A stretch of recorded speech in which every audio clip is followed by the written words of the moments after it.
Hello everyone, in this video we will be discussing about displacement reaction. ये topic in continuation है with the previous videos जिसमें हम discuss कर रहे थे कि what are types of reaction. तो आज का जो रिएक्शन है वो है displacement reaction.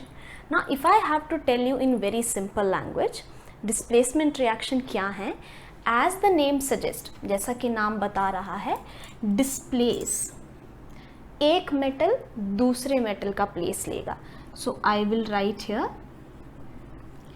Takes place. Displacement reaction वो रिएक्शन होते हैं जिसमें one metal takes the place of another metal. So ऐसे केमिकल रिएक्शन जिस रिएक्शन में एक मेटल किसी और मेटल की जगह ले लेता है, उन रिएक्शन को हम कहते हैं डिस्प्लेसमेंट रिएक्शन. अब क्वेश्चन ये आता है, क्या सभी मेटल एक दूसरे की जगह ले सकते हैं?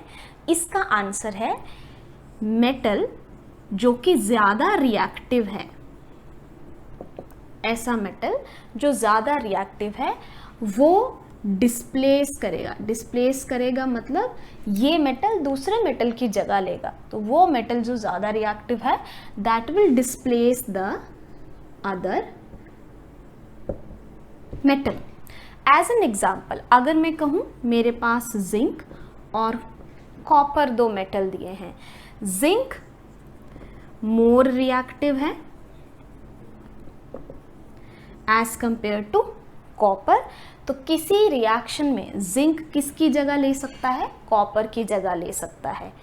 इसलिए displacement reaction as the name suggest वो रिएक्शन जिसमें एक मेटल कौन सा जो ज़्यादा रिएक्टिव है टेक द प्लेस ऑफ और डिस्प्लेसेस द अदर एलिमेंट जो उससे कम रिएक्टिव है.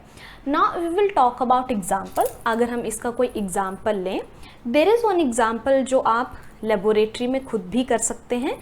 Very easy to do it.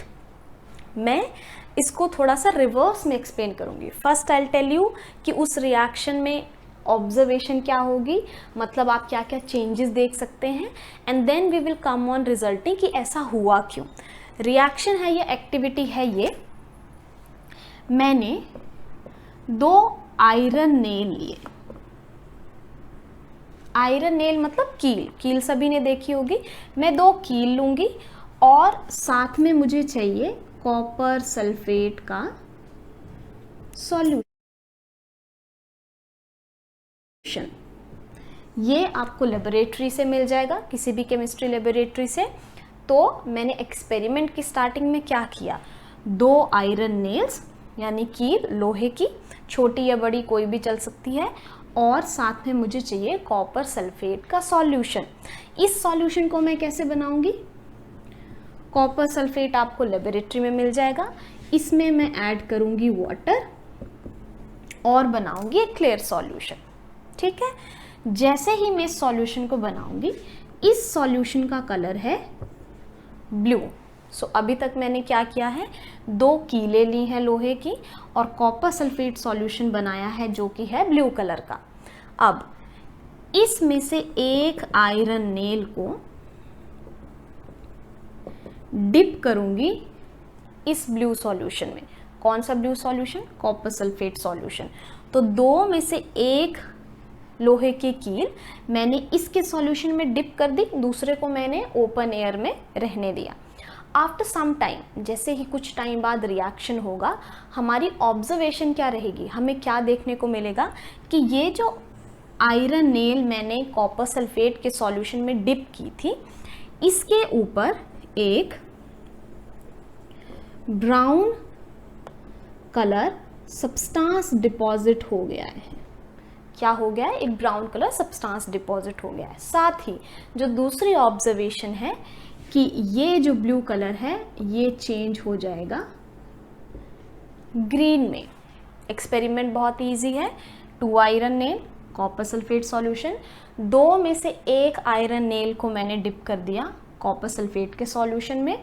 कुछ टाइम के बाद जब मैंने उस बीकर को चेक किया तो क्या पाया कि जो मेरी आयरन नेल है, ये वाली जो मैंने डिप की है सॉल्यूशन में, उसका कलर हो गया है ब्राउन और मेरे सॉल्यूशन का कलर हो गया है ग्रीन.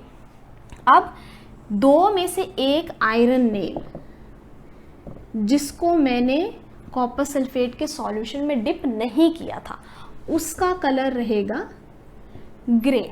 तो अल्टीमेटली क्या हुआ है, आयरन नेल जो ग्रे कलर की थी पहले, कॉपर सल्फेट में डिप करने के बाद वो ब्राउन कलर की हो गई है, और कॉपर सल्फेट सॉल्यूशन जो ब्लू कलर का था थोड़ी देर के बाद आयरन नेल के रिएक्शन के साथ वो हो गया है ग्रीन कलर का।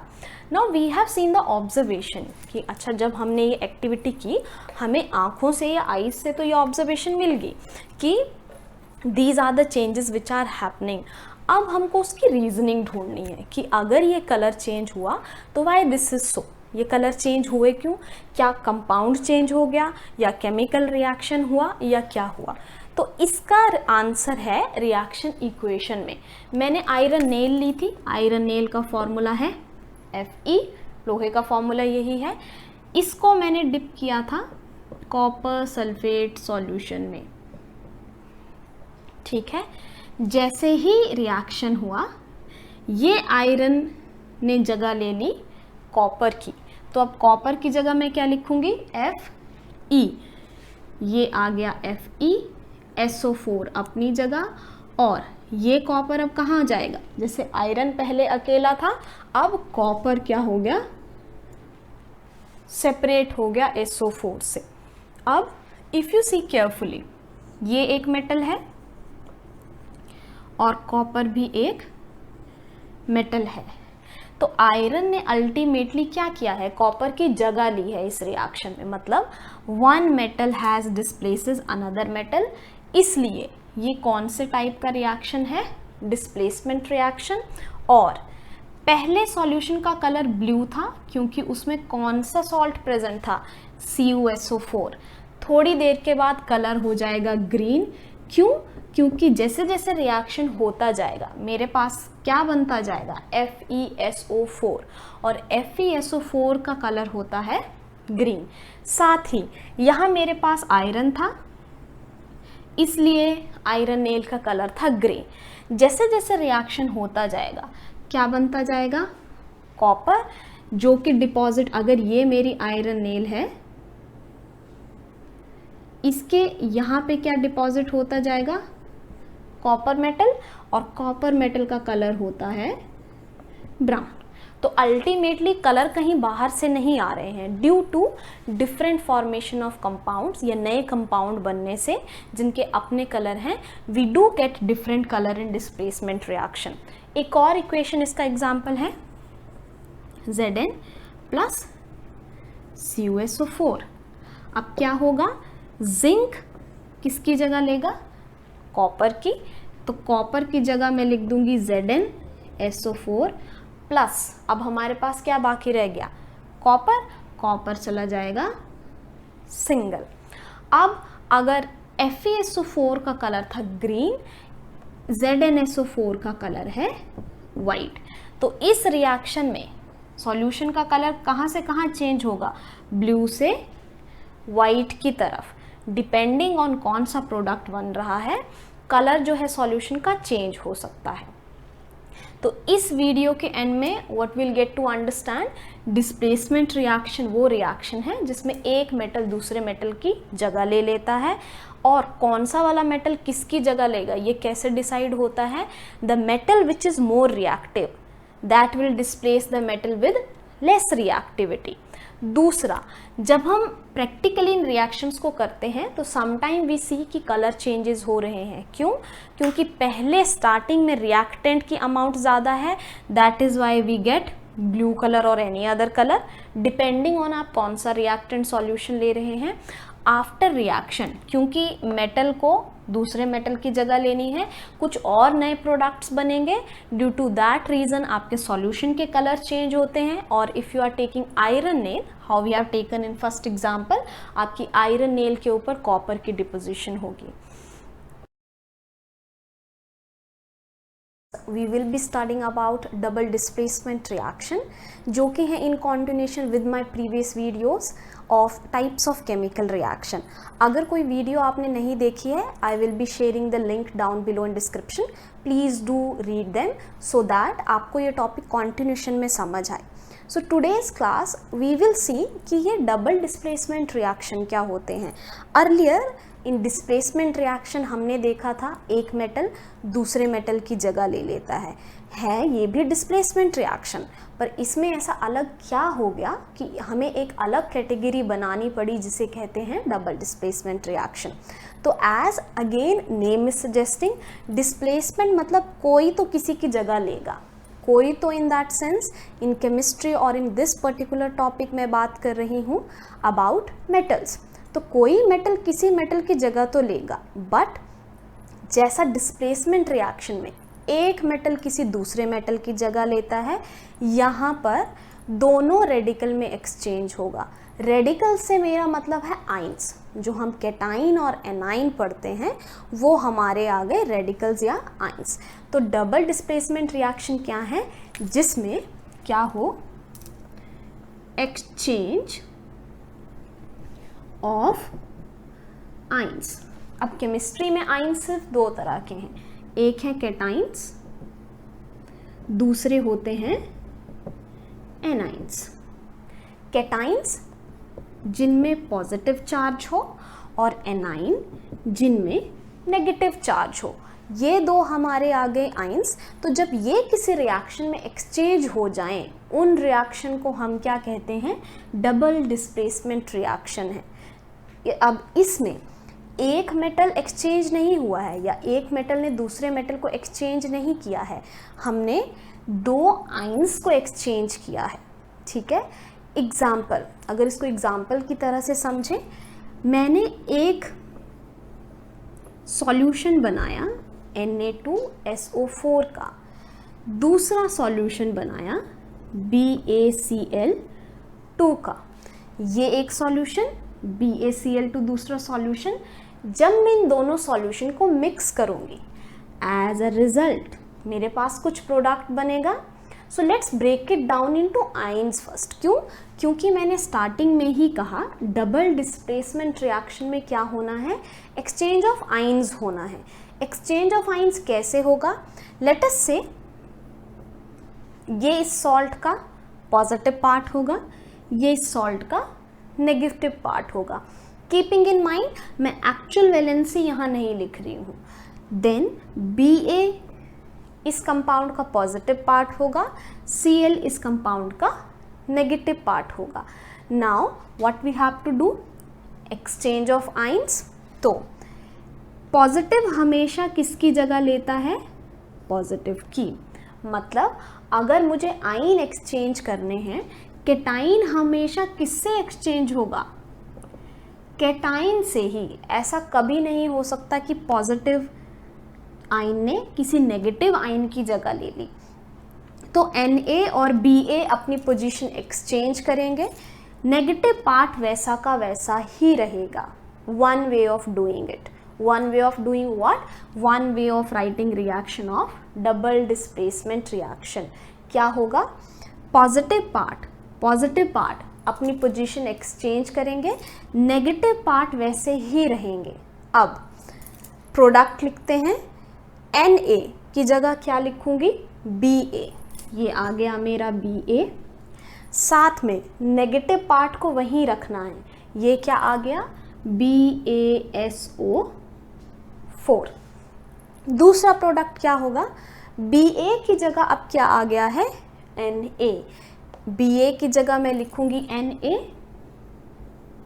साथ ही नेगेटिव पार्ट वैसा का वैसा रहा, तो ये आ गया NaCl। अब अगर किसी को कंफ्यूजन है कि यहाँ पर Cl2 था और यहाँ Cl है, so this is another topic, I will make a different video on some another day about this topic कि यहाँ पर ये Cl2 Cl कैसे हो गया। सो वी डू स्टडीड, हमने 9th में पढ़ा है कि वैलेंसी और क्रिस क्रॉस मेथड से हम वैलेंसीज सेटिस्फाई करते हैं। अगर मैं आपको हिंट दूँ, Na1 पॉजिटिव, तो इसका जो नेगेटिव पार्ट होगा दैट इज ऑल्सो 1 नेगेटिव। ठीक है, rest in detail I will make a separate video about this topic. आते हैं वापस डबल डिस्प्लेसमेंट रिएक्शन पे। फिर से एक बार रिपीट करती हूँ, पॉजिटिव और पॉजिटिव ने अपनी पोजीशन एक्सचेंज की, नेगेटिव पार्ट अपनी जगह ही रहा। तो Na की जगह आ गया Ba, SO4 अपनी जगह, Ba की जगह आ गया Na और Cl अपनी जगह।